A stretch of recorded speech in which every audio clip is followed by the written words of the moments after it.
Hello friends, welcome to my YouTube channel.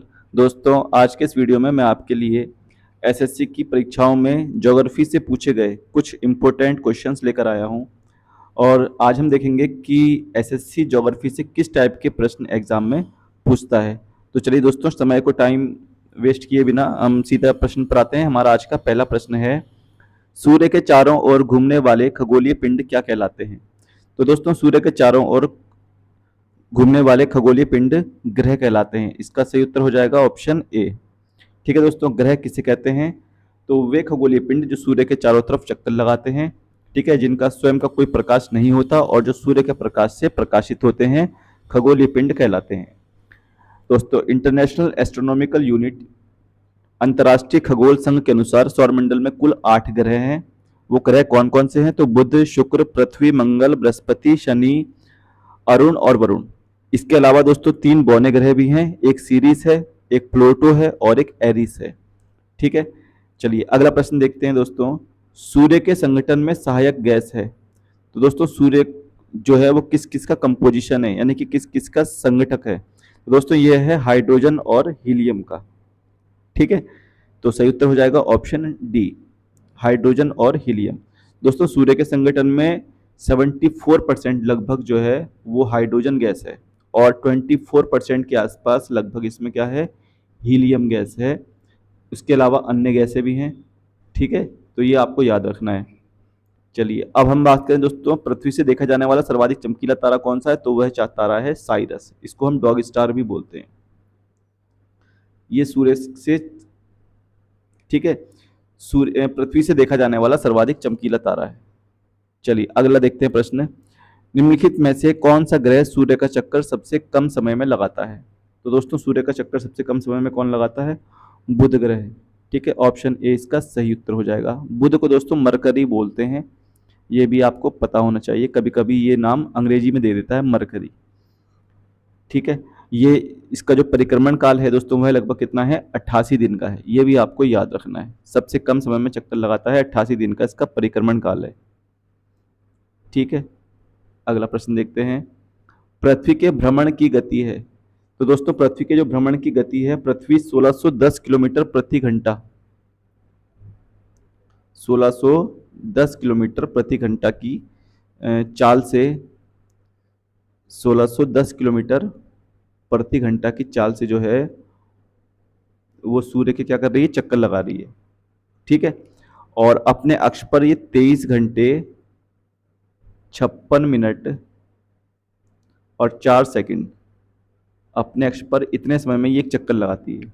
अब दोस्तों, 1610 kilometre प्रति घंटा को अगर हम किलोमीटर प्रति मिनट में कन्वर्ट करेंगे तो दोस्तों ये उत्तर आ जाएगा आपका 27 किलोमीटर प्रति मिनट। ऑप्शन ए इसका सही आंसर हो जाएगा। ठीक है, चलिए अगला प्रश्न देखते हैं। भूकक्ष तल पर भू अक्ष का झुकाव है। तो दोस्तों, भूकक्ष तल पर भू अक्ष का झुकाव, तो दोस्तों ये जो हमारी पृथ्वी है ये 23.5 डिग्री झुकी हुई है। ठीक है, और इसका अगर हम अक्षीय झुकाव देखें, कक्षीय झुकाव देखें तो दोस्तों ये वाला होता है, ये 23.5 डिग्री झुकी हुई है। ठीक है, और ये जो कक्षा से इसका झुकाव है वो है 66.5 डिग्री। कितना हो जाएगा? 66.5 डिग्री। तो इसका सही उत्तर हो जाएगा ऑप्शन डी, 66.5 डिग्री। ठीक है, अगला प्रश्न देखते हैं। पृथ्वी की अपनी कक्षा में गति है। तो दोस्तों, पृथ्वी की अपनी कक्षा में जो गति है वो है पश्चिम से पूर्व। ऑप्शन ए इसका सही आंसर हो जाएगा। पृथ्वी अपनी दूरी पर पश्चिम से पूर्व दिशा में घूमती है। ठीक है, इसका सही उत्तर ऑप्शन ए हो जाएगा। और पृथ्वी के घूर्णन के कारण ही दोस्तों क्या होते हैं, दिन और रात होते हैं। सूर्य की गिर्द परिक्रमा में निम्न में से कौन सा ग्रह अधिकतम समय लेता है। तो दोस्तों, अधिकतम समय लेने वाला ग्रह है बृहस्पति। ऑप्शन बी इसका सही आंसर हो जाएगा। इसको दोस्तों जुपिटर के नाम से भी हम जानते हैं। ठीक है, किसके नाम से जानते हैं? जुपिटर के नाम से जानते हैं। ठीक है, बृहस्पति जो है वो 11.86 में, कितने में करता है? 11.86 वर्ष में अपनी परिक्रमा पूरी करता है। ठीक है, चलिए अगला प्रश्न देखते हैं। कौन सा ग्रह हरे प्रकाश को उत्सर्जित करता है। तो दोस्तों, हरे प्रकाश को जो उत्सर्जित करता है वो आपका वरुण ग्रह है। ऑप्शन डी इसका सही आंसर हो जाएगा। दोस्तों वरुण हमारे सौरमंडल में सूर्य से 8वें नंबर का ग्रह है। ठीक है। अगर हम इसके व्यास की बात करें तो दोस्तों व्यास के आधार पर यह सौरमंडल का चौथा सबसे बड़ा ग्रह है और द्रव्यमान के आधार पर यह तीसरा सबसे बड़ा ग्रह है। वरुण का हल्का नीला रंग इसके ऊपरी वातावरण में मौजूद मीथेन गैस के कारण होता है। ये भी आपको याद रखना है, किसके कारण होता है? मीथेन गैस के कारण होता है। चलिए अगला प्रश्न देखते हैं। आकाश का सबसे चमकदार तारा है। तो दोस्तों आकाश का सबसे चमकदार तारा अभी मैंने बताया था जो पृथ्वी से दिखाई देता है वो सीरियस या साइरस बोलते हैं, डॉग स्टार। ऑप्शन डी इसका सही उत्तर हो जाएगा। ठीक है। अगला प्रश्न है, पृथ्वी का वह यमज क्षेत्र कौन सा है जो आमाप घनत्व और द्रव्यमान में पृथ्वी जैसा दिखाई देता है? ठीक है, पृथ्वी जैसा दिखाई देता है तो दोस्तों वह है शुक्र ग्रह। ऑप्शन ए इसका सही आंसर हो जाएगा। वीनस के नाम से इसको हम दोस्तों जानते हैं, वीनस। ठीक है, इसे पृथ्वी की जुड़वा बहन के नाम से भी जानते हैं, सांझ का तारा भी बोलते हैं। ठीक है, मॉर्निंग स्टार भी इसी को बोला जाता है। चलिए अगला प्रश्न देखते हैं। स्थल मंडल की मोटाई भूकंपीय तरंगों के आधार पर कितनी मापी गई है? तो दोस्तों स्थल मंडल की मोटाई जो है वो भूकंपीय तरंगों के आधार पर मापी गई है 100 किलोमीटर। ऑप्शन बी इसका सही आंसर हो जाएगा। ठीक है, कितनी मापी गई है? 100 किलोमीटर मापी गई है। भूकंपीय तरंगों को दोस्तों सीस्मिक वेव्स कहते हैं। ठीक है, ये पृथ्वी की आंतरिक परतों और सतहों पर चलने वाली ऊर्जा की तरंगे होती हैं जो भूकंप, ज्वालामुखी विस्फोट, ठीक है, बड़ा भूस्खलन हो या पृथ्वी के अंदर मैग्मा की हिलावट हो, ठीक है, इनकी फ्रीक्वेंसी को या इनकी ध्वनि ऊर्जा को विस्फोटों में उत्पन्न करती है। इसे दोस्तों जो इसकी माप है वो कितनी मापी गई है? 100 किलोमीटर के आसपास मानी गई है। अगला प्रश्न देखते हैं। पृथ्वी की आंतरिक संरचना के संबंध में सर्वाधिक महत्वपूर्ण जानकारी का स्रोत क्या है? तो दोस्तों पृथ्वी की आंतरिक संरचना के बारे में महत्वपूर्ण जानकारी का जो स्रोत है दोस्तों वो है हमारा भूकंप विज्ञान। ठीक है, ऑप्शन बी इसका सही आंसर हो जाएगा। भूकंप विज्ञान को दोस्तों सीस्मोलॉजी बोलते हैं, ये आप याद रखेंगे। क्या बोलते हैं? सीस्मोलॉजी। ठीक है, क्योंकि जब भूकंप दोस्तों आता है तो पृथ्वी के गर्भ में क्या चल रहा है हमको इसकी भी जानकारी मिलती है और भूकंप आने पर जो रेडॉन गैस है वो वातावरण में पहुंच जाती है, ये भी आपको याद रखना है। रेडॉन गैस वातावरण में पहुंच जाती है। वह अक्षांश रेखा जिस पर सदैव दिन और रात की अवधि समान रहती है। तो दोस्तों वह अक्षांश रेखा क्या कहलाती है? भूमध्य रेखा कहलाती है। ऑप्शन ए इसका सही आंसर हो जाएगा, इक्वेटर। ठीक है दोस्तों, यहाँ पर दिन और रात की अवधि हमेशा समान रहती है, यानी कि 12 घंटे का दिन, 12 घंटे की रात। ठीक है, यह पृथ्वी को दोस्तों जो भूमध्य रेखा है यह पृथ्वी को दो बराबर भागों में भी बांटती है, उत्तरी गोलार्ध और दक्षिणी गोलार्ध में विभाजित करती है। ठीक है, यहाँ पर दिन रात हमेशा क्या होते हैं? बराबर होते हैं।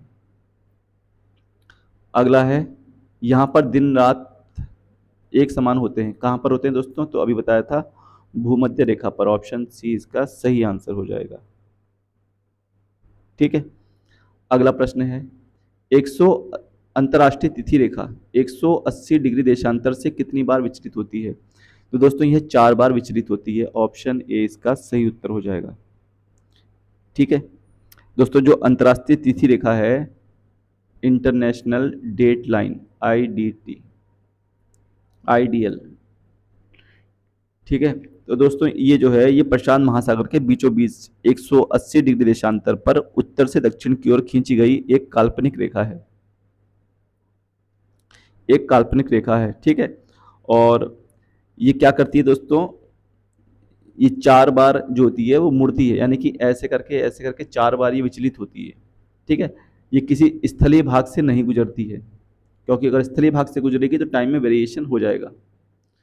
तो इसका सही उत्तर हो जाएगा ऑप्शन ए, फोर्थ। अगला प्रश्न देखते हैं दोस्तों। भूपृष्ठ का कितना प्रतिशत भाग अवसादी शैलों से ढका हुआ है?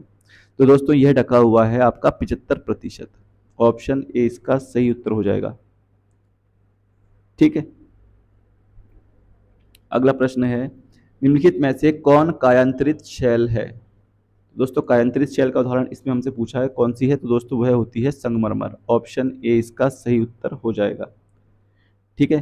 कायांतरित शैल दोस्तों कौन कौन सी होती है इसके अलावा, तो दोस्तों इसके अलावा सिस्ट है, ठीक है, ये भी कायांतरित शैल का उदाहरण है, सिस्ट है, ठीक है। और नीस की चट्टानें जो होती हैं दोस्तों, इस नीस ये भी कायांतरित शैल का उदाहरण है। ग्रेफाइट, ये भी आप याद रखेंगे, ग्रेफाइट है, ठीक है। एंथ्रोसाइट कोयला है, क्वार्टजाइट है, स्लेट है, संगमरमर है, ये सब दोस्तों कायांतरित शैल के उदाहरण हैं। ठीक। अगला प्रश्न है, सुनामी किस भाषा का शब्द है, तो दोस्तों सुनामी जो है वो जापानी भाषा का शब्द है। ऑप्शन सी इसका हो जाएगा जापानी। ठीक है दोस्तों, ये दो शब्दों से मिलकर बना है, सू टी एस यू, सू और नामी NAMI, सुनामी। ठीक है दोस्तों, और इसमें सू का अर्थ होता है दोस्तों बंदरगाह, और नामी का अर्थ होता है तरंग। ठीक है, बंदरगाह से उत्पन्न होने वाली तरंग, अर्थात ऐसी तरंग जो बंदरगाहों को प्रभावित करती है, सुनामी कहलाती है। ठीक है। अगला प्रश्न देखते हैं, पृथ्वी की पपड़ी कि ठोस चट्टानों के नीचे जो पिघला हुआ पदार्थ होता है, जो कभी कभी ज्वालामुखी के उद्गार के साथ धरती के ऊपरी तल पर आ जाता है, उसे क्या कहते हैं, दोस्तों उसे कहते हैं मैग्मा। ऑप्शन ए इसका सही उत्तर हो जाएगा। ठीक है, उसे क्या बोलते हैं दोस्तों, मैग्मा बोलते हैं। मैग्मा कमजोर भूपटल को तोड़ता हुआ पृथ्वी के बाहर आ जाता है।